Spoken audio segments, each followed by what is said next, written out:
You did well today, Mr. Bennett. Simply keep the ice pack on your knee for 30 minutes or more if necessary. You've already taken ibuprofen and acetaminophen, so no more for 3 hours. Yes, I remember. When do you come? Well, today is Monday. Tomorrow you will do the exercises, and I will come on Wednesday. Remember, we opened to an earlier schedule on Wednesday. No more of those late morning workouts. I'll be here at 9, and then you have a free day. Sounds good. Drive with caution, Maggie. I'm not going anywhere. The last phrase made her chuckle. I couldn't go anywhere yet. She's nice enough when she's done, but she's a damn sadist when she's working on me. 10 days ago, I had knee replacement surgery on my right knee. I've heard stories about post-op physical therapy, and there's nothing good about them other than it won't last forever.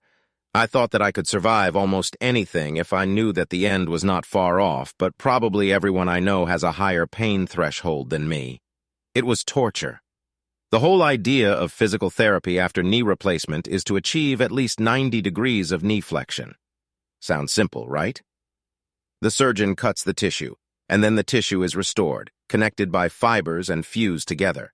The problem is that the severed segments tend to attach to whatever is nearby, and physical therapy is designed to break down all of these unwanted attachments until the knee begins to function properly and bend as expected again. Think about this while you pour me a beer. The therapist got into her car and drove away. In case anyone's wondering, her name is Maggie. Actually, she is a good child, but she has no pity. She has heard these screams before and knows that pain is the path to recovery. When I'm feeling generous, I call her baby. I think she's about 20, and I'm 57, so to me she's a child. Not that it matters, but my name is Henry Bennett, and I make custom kitchen cabinets in a small 4-person workshop that I own. And yes, one of these people is a woman, and she's a damn good carpenter and cabinet maker, but I'm old school, and saying shop for 4 people just doesn't sound right. I'm thinking about expanding the business and making furniture, mainly Windsor chairs. So I'm not thinking about retiring. I seem to be standing up and down, squatting, standing, and then kneeling on this hard floor all day long. So somehow the cartilage in my knee wore out, and I got some factory replacement parts. So I'm sitting here at my window with my leg up, ice on my knee, watching Maggie drive away. When I noticed Jenny Carpenter pulling into her garage across the street, the carpenter is about 20 years old. Chris is also a carpenter by trade, which makes his last name even more ironic, and he's working hard to start his own small company of carpentry contractors. They do good work and are in demand by homeowners who need repairs and remodels, as well as mid-size companies that often need additional specialists. I know he has dreams of expanding his company to become a major new home contractor, and we talked at length about how to grow a young company. This is something I know a little about. Seizing the opportunity, Jenny is an attractive blonde who works for one of the big investment houses in the city. I liked her. I thought to myself, they really are the perfect couple, when he saw a black BMW approaching her driveway. You don't often see cars like this in this area, and you don't often see a guy in an expensive suit walk through your neighbor's front door like he owns the house. But that's what I saw that day. I watched Jenny's house while I held the ice on my knee. After half an hour of icing my knee, I go to the kitchen to get a sandwich. I know it sounds crazy, but I can't carry a plate and a drink at the same time while using that damn walker to get back to the living room. So I pack the sandwich in a paper bag and pour a drink into a cup, put both in the stupid basket on the front of the walker, and head back to my chair. I sit down in my seat and the BMW is still there. I also have some ice, so I put the ice pack back on my knee while I sit and look at the neighbor's house across the street. Time is running out. A long hour passes before the suit finally leaves. 10 minutes later, the garage door opens and Jenny leaves too. Cold, I tell myself. There are 1,000 completely worthy excuses for what I just saw. Jenny is not one of those. I'm trying to put it out of my head, but I'm bored as hell sitting here. Damn it, I need a book or a crossword puzzle or something to keep my mind occupied. The workshop called twice with fairly simple questions. I suspect that they just kept in touch, but I didn't feel abandoned. With nothing better to do, I decided to look through some chair design books and started brainstorming ideas for a line of simple, stylish chairs that we could make in the workshop. Late that evening, I was still sitting there, alternating between lifting my leg and doing flexion exercises and going for an ice pack while I worked on books on chair design. While reading, I drew some design ideas. I tried to develop something traditional but convenient. It was already dark when I happened to look up and saw Chris's SUV pulling into their garage. Jenny's car was already parked in its usual place. That's when my thoughts went back to the black BMW and the driver in a fancy suit who seemed to act like he lived here. I started collecting my sketches and notes when I saw Chris crossing the street. He was heading towards my house. I walked slowly to the door and opened it just as he appeared. I stepped back to let him into the house, which turned out to be more difficult than one might think with those damn walkers. "Chris, what brings you here?" "Well," Jenny thought that since you're recovering and can't spend much time on your feet, you might like a home-cooked meal, so she packed dinner for you and sent me across the street to deliver it. I laughed. "I like your girl." As we slowly walked back to the kitchen, I asked, "And what has your beautiful wife prepared for this tired old man? First of all, you are not old, but tired." I was still laughing, but Chris was indeed the first visitor I'd had all day, other than nurse pain, and I was enjoying his company. He placed the food on the table and began to unpack it. There was a big bowl of corn chowder, some ham biscuits, and a nice salad. My God, there's enough here for both of us. Oh no, no way. If I eat even a piece, my wife will find out, and I will have a lot of problems. It's all for you. I admit that I was smiling now. I think there's enough here for dinner and tomorrow's lunch. Please tell your beautiful wife thank you, for me. Now, may I offer you a beer before you make that long, arduous trek home?" Chris smiled. He knew my gratitude was sincere. "No, she will wait for me. I'd better go. I'll try to come by tomorrow evening. I will be here. I have nowhere to go for the next few weeks." Just as quickly I walked Chris to the door, shook his hand, and he left. As I watched my friend walk towards his house, I thought about the value of good friends and caring wives. I'm sure I'm wrong about her. I thought she's not like that. That evening I enjoyed dinner. I also felt like I was getting somewhere with my drawings and notes, so I spent the evening watching TV and reading, and also consumed another bag of ice. And then, after taking more ibuprofen and acetaminophen, I went to bed. Tuesday passed largely without incident. I made a simple breakfast of yogurt and granola with a glass of orange juice, took some ibuprofen and acetaminophen, and then took the coffee to the chair in the living room. I sipped my coffee for about 20 minutes, letting the pills take effect, and then began the unpleasant task of exercising my new store-bought knee. No pain, no gain. My exercises start with a series of simple movements such as leg lifts and ankle kicks. I then begin to bend my knee while lying down, and when I'm ready, I use a band to pull my ankle toward me, forcing the knee to bend. I do the reps, and by the time I'm breathing like a long-distance runner, I'm ready to stop and ice my knee. The work is not hard, but it takes a lot of discipline to pull that tape, knowing that it will hurt like a son of a bitch. For the next half hour, I settle for supporting my foot and applying ice. By mid-morning, I'm ready to continue my day and get back to working on the drawings I started yesterday.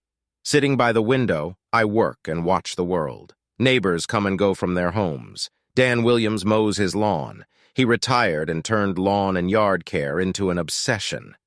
I guess that's what happens when you're not fishing or playing golf.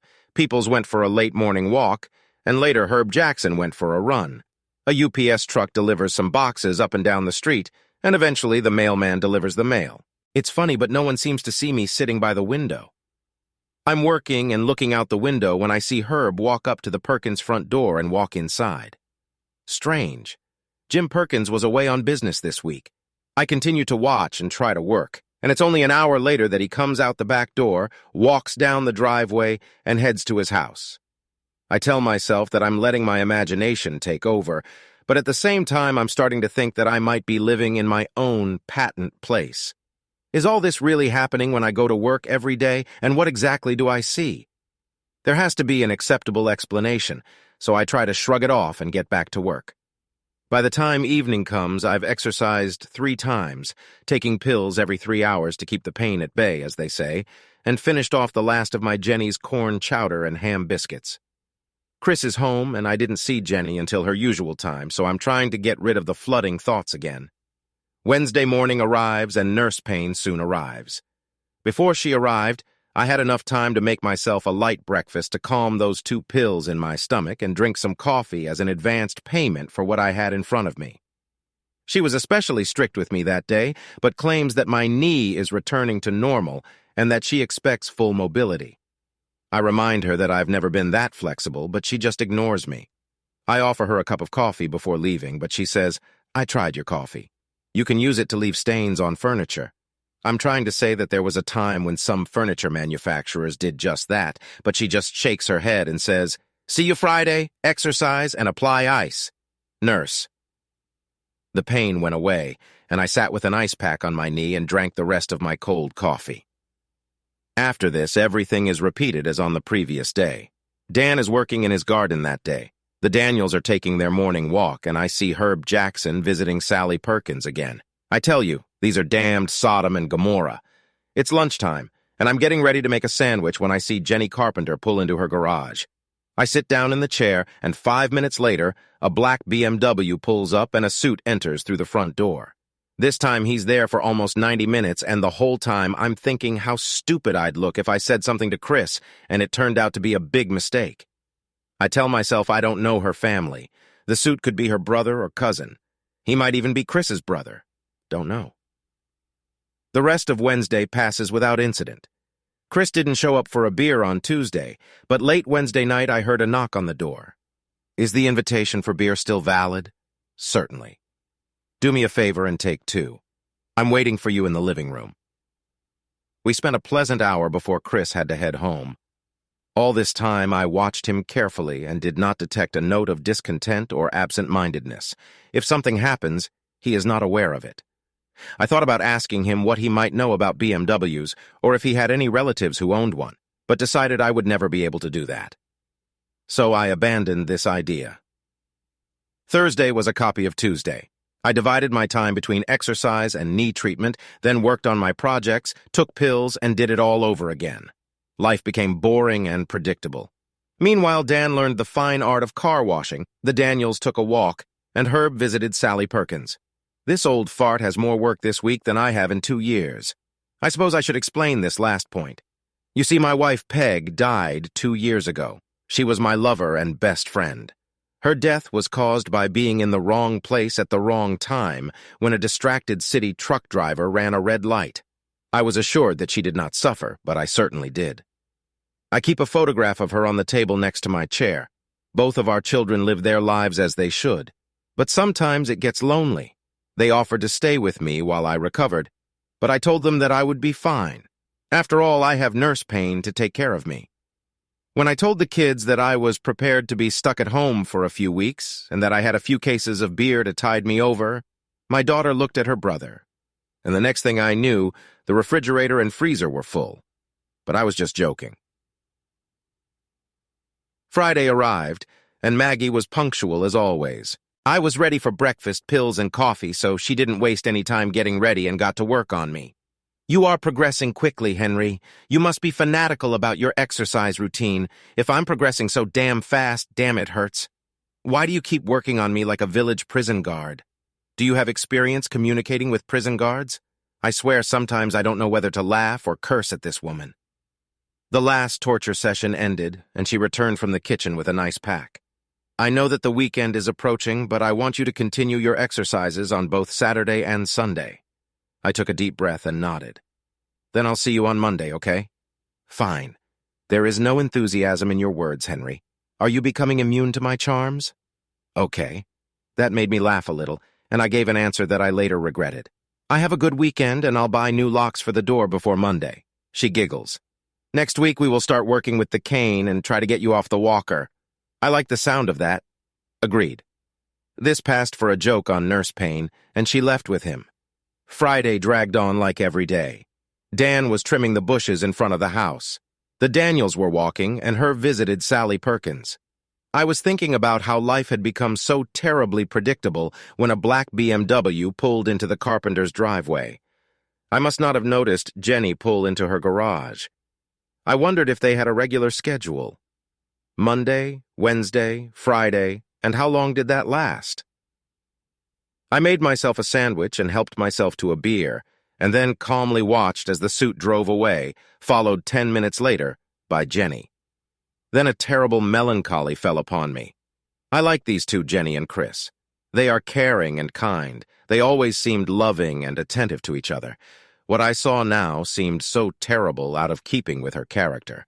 I searched my imagination for a plausible explanation and admitted that this was all speculation on my part, but it bothered me terribly. I did two things that weekend. I watched to see if the suit would visit them while Chris was home, and I started making plans. He never came, and my plans quickly developed. I was very worried about what I had planned. If you asked me if I was sure that I was doing the right thing, I would answer, I don't know. What I did know was that if I approached Jenny with anything resembling an accusation, she would deny it. I would be called an abusive old man, and I would lose 2 friends. If I contact Chris, he will attack me, and again I will be branded an abusive old man and lose 2 friends.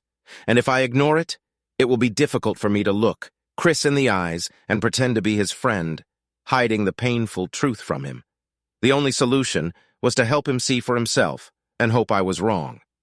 Over the weekend, I made a list of my needs if I were to expand the store as planned. By that time, I was already thinking about tables and chairs. I need open space to move large pieces of wood to the machines, as well as 240-volt electricity in several locations. I also need space for workbenches where I can work on manually fitting mortise and tenon joints, and then I need clear space for finishing. Overall, I need to at least double my current space. I sketched out a few ideas, playing with a few concepts until I realized I also needed extra wood storage space, because the tables needed large pieces of hardwood, and the cabinets used a lot of high-quality plywood with quality veneer for the drawers. It all turned into a lot of work. I went to bed Sunday night with a heavy heart, knowing that the week ahead would most likely be painful for someone, but I also knew that someone could be me. Monday morning arrived, and with it the arrival of nurse pain. I knew what to do, and by then I realized that we were making progress. If torture means I can go back to work, then let it be torture. She left me again, sipping my coffee and balancing the ice pack on my knee. I tried to work, but my mind couldn't concentrate. Dan mowed the lawn again, and the Daniels went for a walk. Jim Perkins had returned from his travels, but still had an office in the city where he worked, so her visited Sally Perkins again. I couldn't help but wonder why anyone would stay in a marriage if they felt the need to cheat on their spouse. Is it money, security, or just a bad habit? Was this a game for them? Some despicable way to add a little excitement to their boring lives? They probably think they'll never get caught. I liked both Herb's wife and Sally's husband. They deserve better. It was midday, and I watched as Jenny pulled into her garage and lowered the door. 5 minutes later, a black BMW pulled into the driveway, and I saw the suit re-enter the Carpenter house as if he lived there. The decision was made, and I knew what to do. An hour later, the suit left, and after a while, Jenny left. It broke my heart. Monday and Tuesday passed without much incident. I tried to take care of business, answered random calls from the workshop, and watched the neighbors. It seemed like nothing had changed. On Wednesday morning, I watched Chris go to work. Maggie arrived and checked on me, and then I sat with ice and coffee and watched her drive away. It's time. I picked up my cell phone and called Chris. Chris Carpenter is listening. Chris, this is Henry Bennett. How are you? Okay, Henry, what do I owe?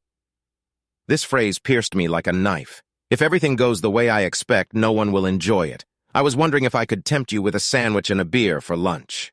I heard him chuckle. Wow, it's hard to refuse such an offer.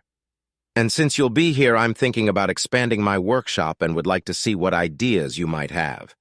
Chris thought for a moment. Of course, I can come by your place this evening and we can work on your ideas. But now it's time for the big hype. Actually, my children are going to come to visit today, and I already have everything ready. I was hoping you could come today at, say, 11:30 or noon. I hated lying to him like that. Of course, why not? I could use a break from my routine. Okay, I'll come by lunchtime and we can talk about the new workshop. Great. See you. I felt like crap.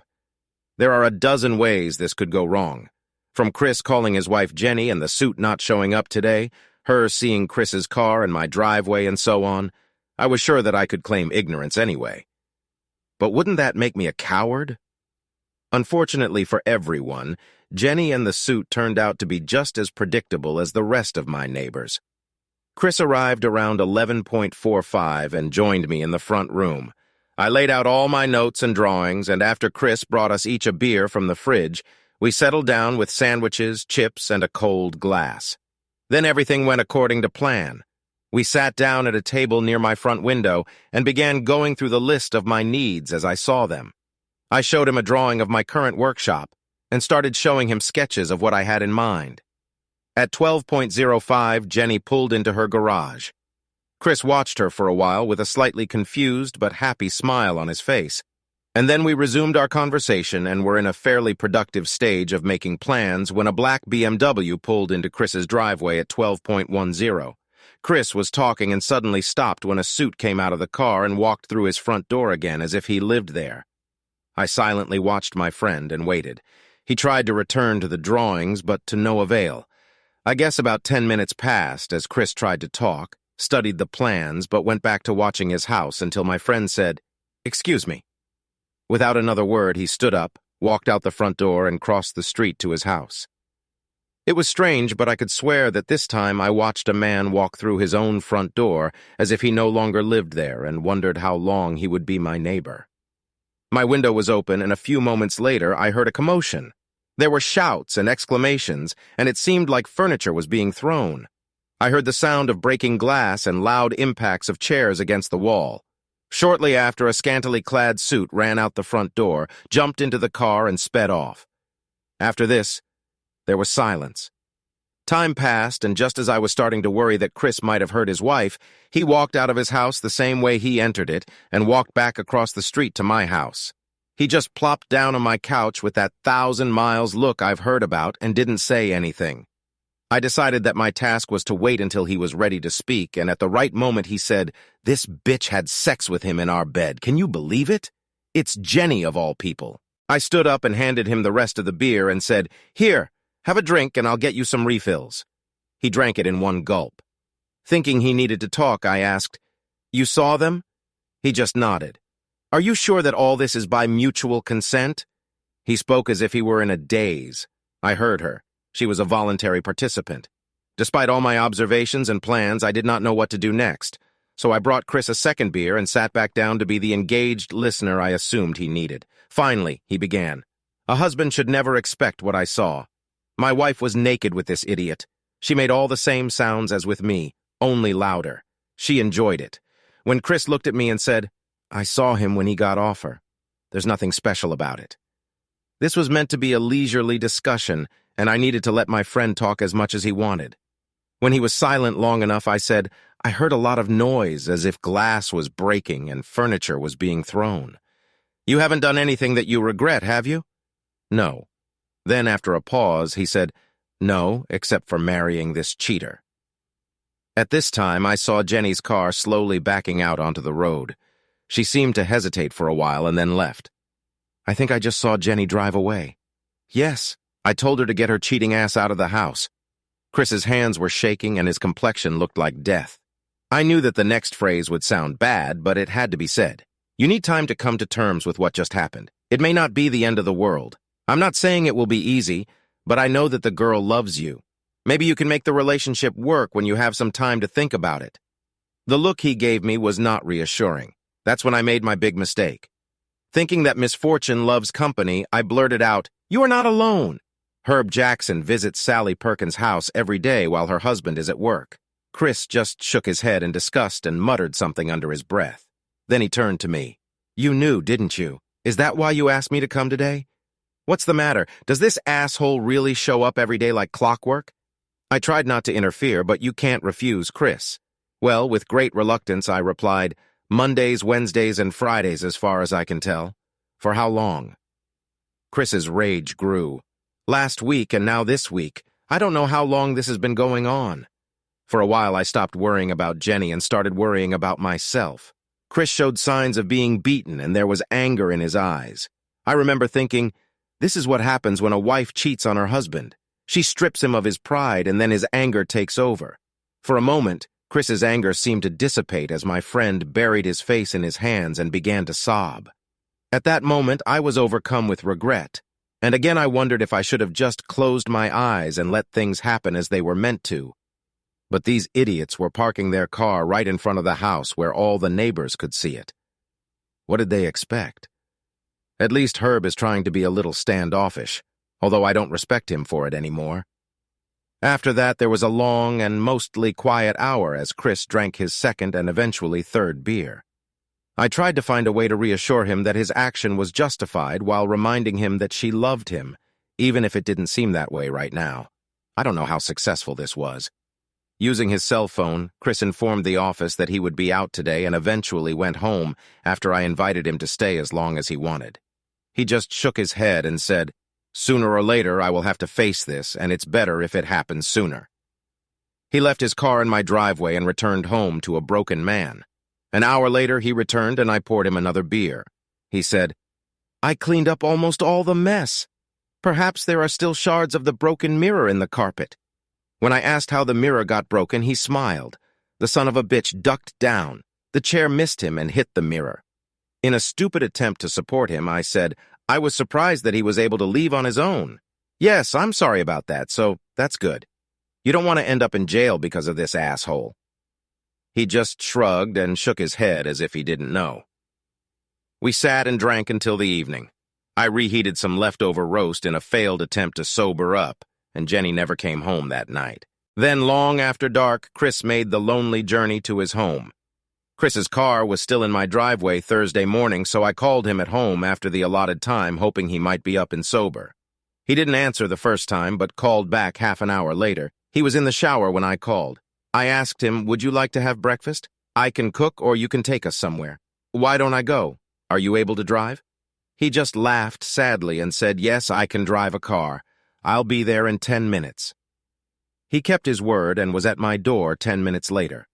We stopped at a diner in town where I decided my job was to just listen if he wanted to talk. There were other people around us, so we were quiet. Jenny called late the night before trying to apologize. She spoke through tears, and to Chris's credit, he kept himself under control. He wasn't ready to meet her, so she said that when he was ready, she would be at her sister's house. After that, I heard little about their confrontation. Chris would come over once or twice a week, and we would drink a few beers while he asked vague and mostly introspective questions about marriage. I got the clear impression that things were not going well. This impression was confirmed when a for sale sign appeared in the yard of the house. He said they were getting a divorce, and that he was grateful that they didn't have children yet. The most telling thing he said about this was that in therapy, Jenny admitted that she was very good at separating her life and that her lover had nothing to do with their marriage. Chris just shook his head and muttered, "You damnly are." And that was the end of our conversation. He learned that the affair had gone on longer than he could forgive. It was sad to see their marriage fall apart, and I asked it myself many times if I should have just turned a blind eye to it in hopes that Jenny would wise up and Chris would never find out. Inevitably, I asked myself how I would feel if I were Chris, and each time I decided that I would hate the friend who kept this secret from me. Jenny and Chris divorced and went their separate ways. It was years before Chris confided in another woman, but when he did, it seemed like a good choice. He met a widow his own age with small children, and she knew what loyalty was. Chris always wanted children and took to fatherhood like a duck takes to water. We remained friends, and he built an extension to my workshop. As for me, I never married again. I already told you that my wife died 2 years before the knee surgery. She was everything I ever wanted in a partner, and I missed her to this day. I decided that being alone was my limit, and I no longer tempt fate. However, I have several friends who don't have any complaints against me, can't get pregnant no matter how hard we try, and still like to sleep with a man from time to time. Yes, menopause is our friend. I have a good job, great kids, and company when I want it. Life is good. However, life is not so good for Herbert Jackson alone. It all happened about 2 weeks after Chris discovered his wife with that suit. I was sitting at my window. By that time, I was already able to get around quite well with the help of a cane and divided my time between the office and home. I wasn't ready to work in the workshop yet, but I was gradually getting there. I was reviewing plans for a kitchen remodel and putting together an estimate when I heard the familiar sound of glass breaking and furniture hitting the wall.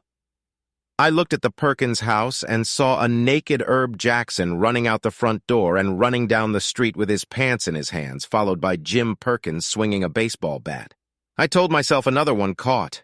Jim seemed very motivated, and I estimated Herb's chances of making it home were no better than 50-50. I never found out who tipped off Jim Perkins, but I suspect it might have been a very angry carpenter who lived nearby.